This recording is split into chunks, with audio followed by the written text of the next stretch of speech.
आज के इस लीगल वीडियो में हम भारतीय सुखाधिकार अधिनियम 1882 के अंतर्गत आने वाले सुखाधिकार की समाप्ति नामक टॉपिक का अध्ययन करेंगे। तो चलिए शुरू करते हैं। प्रश्न ये पूछा जाता है कि सुखाधिकार कैसे समाप्त हो जाता है। इसका उत्तर देख लेते हैं। धारा 37 से 48 सुखाधिकार का अंत।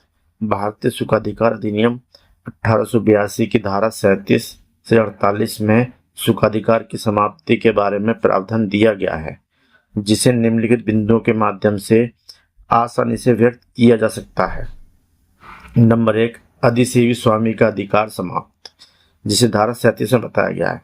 यदि अधिसेवी स्वामी का अधिकार अधिसेवी संपत्ति से समाप्त हो जाता है तो वहां पर सुखाधिकार का भी अंत हो जाता है। जैसे अधिसेवी स्वामी अधिसेवी संपत्ति को अधिभावी स्वामी को ही बेच दे। नंबर 2 पे आता है छोड़ देना, जिसे धारा 38 में बताया गया है। यदि अधिभावी स्वामी अपने सुखाधिकार को स्पष्ट रूप से या विवक्षित रूप से त्याग देता है तो वहां पर सुखाधिकार समाप्त हो जाता है। नंबर 3, निरसन प्रतिसंहरण, धारा 39। यदि अधिसेवी स्वामी ने सुखाधिकार को अभिव्यक्त या विवक्षित रूप से अधिभावी स्वामी से वापस ले लिया है तो ऐसे में सुखाधिकार का अंत हो जाएगा। नंबर 4, अवधि की समाप्ति, जिसे धारा 40 में बताया गया है। यदि सुखाधिकार संविदा के माध्यम से दिया गया है और उसमें कोई समय सुनिश्चित किया गया है, जैसे ही वह समय समाप्त हो जाएगा वैसे ही सुखाधिकार समाप्त हो जाएगा।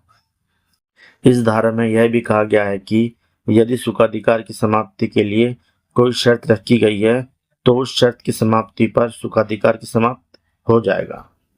जैसे कुआं सूखने तक पानी लेने का अधिकार। नंबर 5 पे आता है आवश्यकता समाप्त, धारा 41।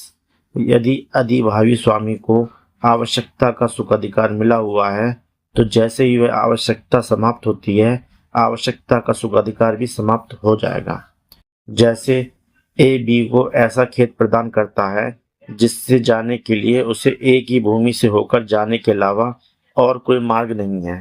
तत्पश्चात बी ए की उस जमीन का एक हिस्सा खरीद लेता है जिस पर से होकर वह अपने खेत में जा सकता है। बी द्वारा उस जमीन को खरीदते ही ए का बी की जमीन से होकर जाने का अधिकार समाप्त हो जाता है। नंबर 6 पे आता है अनुपयोगी सुखाधिकार का अंत। इसे धारा 42 में बताया गया है। यदि सुखाधिकार अधिभावी स्वामी और उसकी संपत्ति के लिए अनुपयोगी एवं हानिकारक हो जाता है, जैसे ही वह अनुपयोगी एवं हानिकारक हो जाता है वह समाप्त हो जाता है। नंबर 7 पे आता है अधिभावी दाय में स्थायी परिवर्तन। इसे धारा 43 में बताया गया है। यदि अधिभावी स्वामी अधिभावी संपत्ति में ऐसा स्थायी परिवर्तन कर देता है जिससे अधिसेवी संपत्ति पर ज्यादा भार पड़ने लगे तो वहां पर भी सुखाधिकार समाप्त हो जाता है। इसमें एक बाद आया था सरदार साहेब बनाम रल्ला राम। इस मामले में अधिभावी स्वामी ने अधिभावी संपत्ति में लगी अपनी छोटी सी खिड़की को तोड़कर बहुत बड़ी खिड़की लगा लिया, जिससे न्यायालय ने यह कहा कि ऐसे में अधिसेवी संपत्ति पर अधिक भार पड़ रहा है, इसलिए अधिभावी स्वामी के अधिसेवी स्वामी की भूमि की ओर खिड़की खोलने का अधिकार समाप्त हो गया। अगला आता है नंबर 8। नंबर 8 के अंतर्गत आता है महान शक्ति द्वारा अधिसेवी दाय में स्थायी परिवर्तन। इसे धारा 44 में बताया गया है। यदि महान शक्ति द्वारा अधिसेवी दाय में ऐसा स्थायी परिवर्तन कर दिया जाता है कि अधिभावी स्वामी अपने सुखाधिकार का उपयोग नहीं कर पा रहा है तो ऐसी स्थिति में भी उसके सुखाधिकार का अंत हो जाएगा। उदाहरण, ए बी को किसी मकान के स्वामी के रूप में ए की भूमि पर से बहती हुई नदी में मछली पकड़ने का स्वत्व प्रदान करता है। वह नदी अपना मार्ग स्थायी रूप से परिवर्तित कर देती है और सी की भूमि पर से बहने लगती है। बी के सुखाधिकार का अंत हो जाएगा। इसमें नोट दिया गया है, यदि सुखाधिकार आवश्यकता का मार्गाधिकार है और उसमें महान शक्ति द्वारा स्थायी परिवर्तन कर दिया जाता है तो अधिसेवी स्वामी को नया रास्ता देना होगा। नंबर 9 पे आता है किसी एक संपत्ति का नष्ट हो जाना, जिसे धारा 45 में बताया गया है। यदि अधिसेवी स्वामी या अधिभावी दाय में से कोई संपत्ति नष्ट हो जाती है तो ऐसे में भी सुखाधिकार का अंत हो जाता है। नंबर 10 पर दे रखा है स्वामित्व का एकता। इसे धारा 46 में बताया गया है।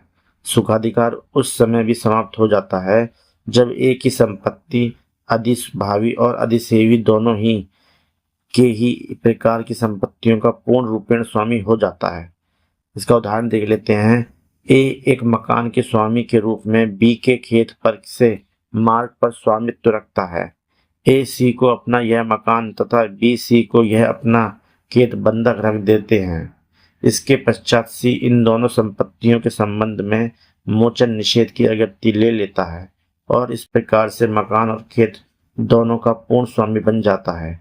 यहाँ ए का मार्ग का स्वत्व समाप्त हो जाएगा।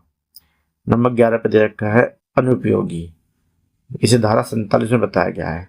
यदि लगातार 20 वर्षों तक सुखाधिकार का उपयोग न किया जाए तो ऐसी स्थिति में भी सुखाधिकार समाप्त हो जाता है, चाहे वह अविच्छिन्न सुखाधिकार हो या विच्छिन्न सुखाधिकार हो। नंबर 12 पे आता है सहायक स्वत्व का अंत। इसे धारा 48 में बताया गया है। जब किसी सुखाधिकार का अंत हो जाता है और यदि उसका कोई सहायक अधिकार है तो वह भी स्वयं समाप्त हो जाता है। इसका उदाहरण दे रखा है। ए बी के कुएं से पानी लेने का सुखाधिकार रखता है।